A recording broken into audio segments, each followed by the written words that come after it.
It is the first Wednesday of the month at 11 a.m. Eastern Standard Time, and welcome back to Coffee with Joe. This is a monthly series sponsored by You Gotta Believe. You Gotta Believe is a New York-based organization that believes family is a solution for every child in foster care. I'm proud to be working with an organization so involved with lowering the correlation between foster care and homelessness, incarceration, unplanned pregnancy, unemployment, substance abuse, and healthcare issues due to a lack of healthcare services. I'm involved because I was one of those kids, as were my 7 adopted sons. We're just one example that love, support, and guidance can go a long way to helping a young person in foster care find a productive path. May is Foster Care Awareness Month, and to help me in my discussion today is Michelle Lyles, a youth advocate for You Gotta Believe. Good morning, Michelle. Good morning, Joe. How are you doing? Oh, I'm well. And I am well. I am well as well. That's what's up. Foster Care Awareness Month, National Foster Care Awareness Month, and you and I have something in common in that we both were part of the foster care system in New York State for a while. You were part of the system twice and were reunited with your family, and I stayed in it for my entire life. So the first time, I understand that you were too young to really remember the details, but can you talk a little bit about the second time that you were placed in foster care? Of course. Before I even get started with saying that, I do just want to talk about like how grateful I am for foster care. Although the experience was a little shaky and frightening, at the same time, I realized the state of where I was at the time with my parents. I know when I was put into care, me and my brothers were left alone for 2 days. It wasn't until I got out of care that I realized that because of my mom's honesty, that she actually left for like a week or two. So just getting out of that unsafe environment, and also pushing, another thing I'm also thankful for, pushing my parents to become clean from any substance abuse. And they were clean from fighting for us to get out of foster care and after. So those are like 2 things that I'm just grateful for and thankful for that I don't think would have happened without foster care. Now, my actual experience was pretty, it was scary. It was like really frightening, like, but it was also fun at the same time because I got a chance to like play with kids. Like if the house was full of kids, we could all play. We could go to the community center. But at the same time, it was scary just like going into a new environment and realizing that you have to kind of navigate and find your place in that section. And quite literally, there were language barriers, also culture barriers. I know there were like a house where it was normal to share personal stories outside of the house, and to tease and make fun and bully was like encouraged. Like that was just how the whole household was ran, from the parents to the kids. Another one was just like quite literal, like Spanish speaking homes and like whispering and just always feeling like an outsider.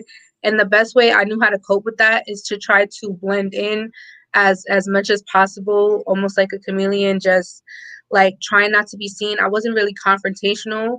I used to wish that I was, but I would really just try to play the background. That was mostly what my experience was like being in foster care. So how many homes were you in? I was in 4 homes over the span of like 2 years. Wow. Yeah. So yeah. So One it's home I was there for like a month.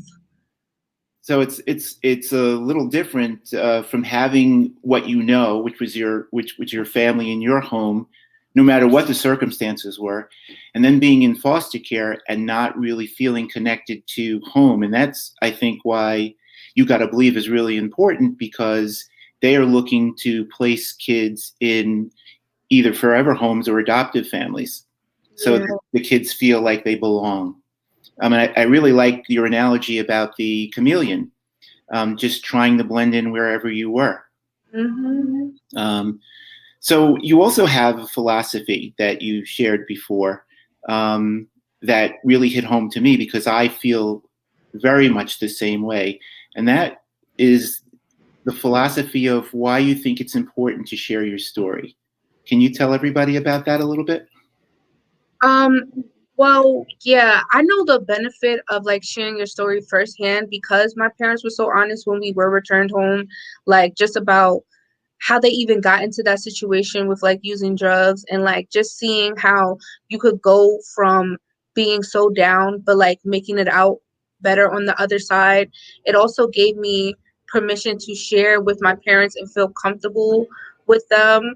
I also just know like in general that when you hear somebody's story, it gives you permission and the ability to see yourself. Like sometimes you could be going through something and really like toughen it out through the storm, but you don't even realize like what's exactly happening to you because you think what you went through or your story is not important or it doesn't correlate to where you are now.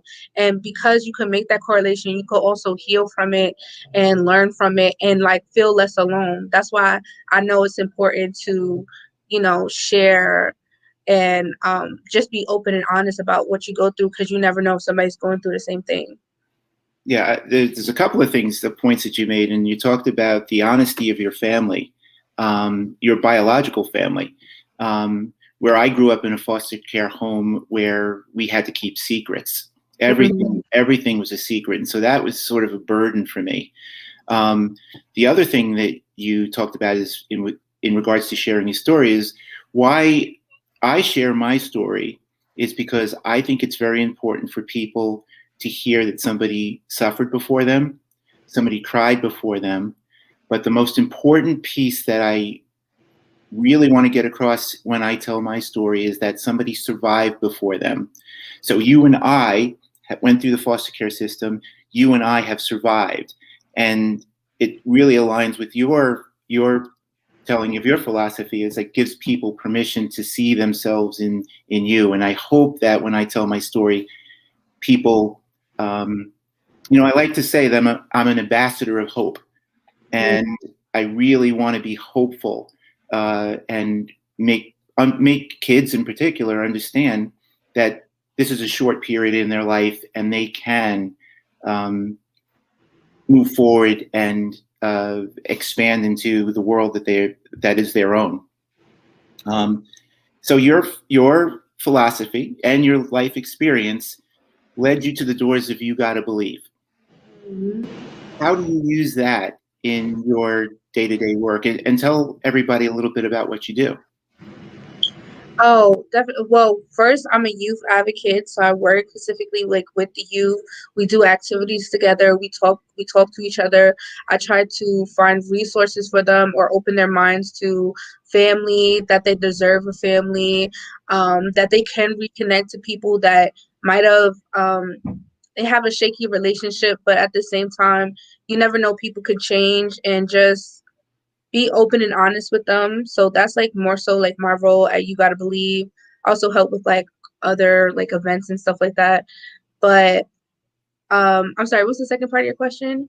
How do you use that to motivate Oh, yourself for You Gotta Believe work? so, like my story in general, how do I use that? Well, it's the motivation for me working in this job. Like, I understand what it feels like to feel alone, to feel like nobody really cares about you. Nobody's really looking out for you. And then you just have a bunch of people who have to push papers, like tell you where you have to go, when you have to move, and everything like that. So just the simple fact that I understand what they're going through is the reason why I work in this position.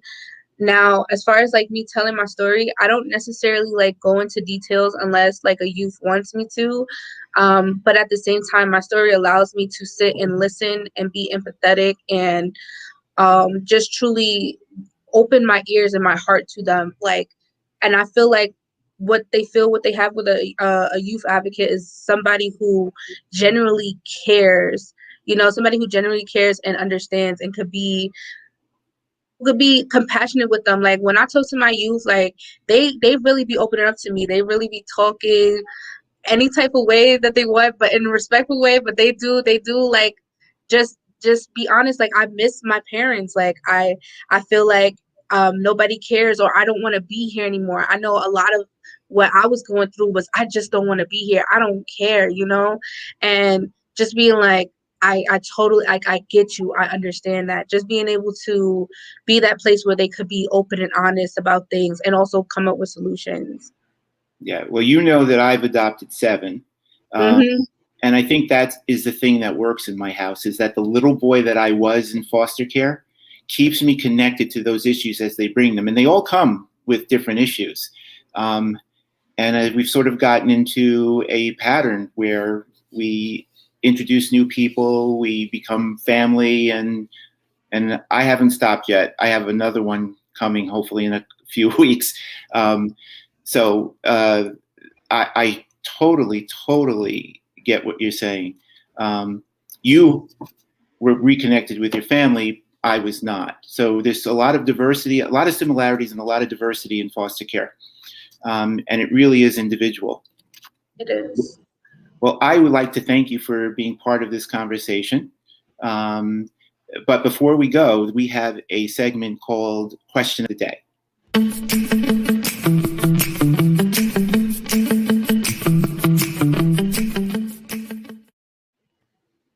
All right, so this is a deep question. This is from Carlos of Yonkers, who was also in foster care. He wants to know, how do you find yourself after getting out of foster care? Okay. This is a deep question for me because when I was in foster care, I just remember like my identity being, when am I going to get out? Like we talked about, like, when am I going to get out? When are my parents going to come save me? And my main focus is I have to protect my brothers. Like that was my identity. Like I'm the protector. I'm the prayer. My focus is getting out of here. I didn't really have time to like focus on school, to focus on like different hobbies and like other interests in my life, because so much of my identity was wrapped in foster care, was wrapped in that mindset. And my advice would be to not do that. You're so much more than this one experience, you know, and you could dream big and think big and just, you know, find something that matters to you most. Like if it's school, if it's singing, like I like to sing, I like to write, and just focus on trying to find yourself, like within all this chaos. Find that constant, which is yourself, you know, and fight for like what you like if you go to a new home, like tell them your hobbies or what are you into. Be like, you want me to stay out of trouble, right? This is what I like, you know. That would be like my kind of advice for the Carlos. Yeah, that's a heavy coat to wear, the coat of foster care, and it's difficult to take off. But I believe that you're right on track in that you have to find something that's uniquely yours, to help you shed the weight of being in foster care, the stigma of being in foster care. And so finding things, just like you said, that are uniquely yours, something that you can be proud of. And it's tough to let go of all of those responsibilities that you sort of take on because you're in foster care. And for you, it was taking care of your brothers. And then when you get out, then what are you, right? And you were young. So that sort of gets imprinted on you. So it's a process that I think we'll be talking about as we continue these conversations every month. But I want to thank you for being part of this program today. And I want you to have a wonderful National Foster Care Awareness Month. And to find out more about foster care awareness and You Gotta Believe, please visit yougottabelieve.org. Be sure to stay tuned for a short video at the end so you can see other folks who grew up in the foster care system. First Wednesday of every month, 11 a.m. Eastern Standard Time, more Coffee with Joe.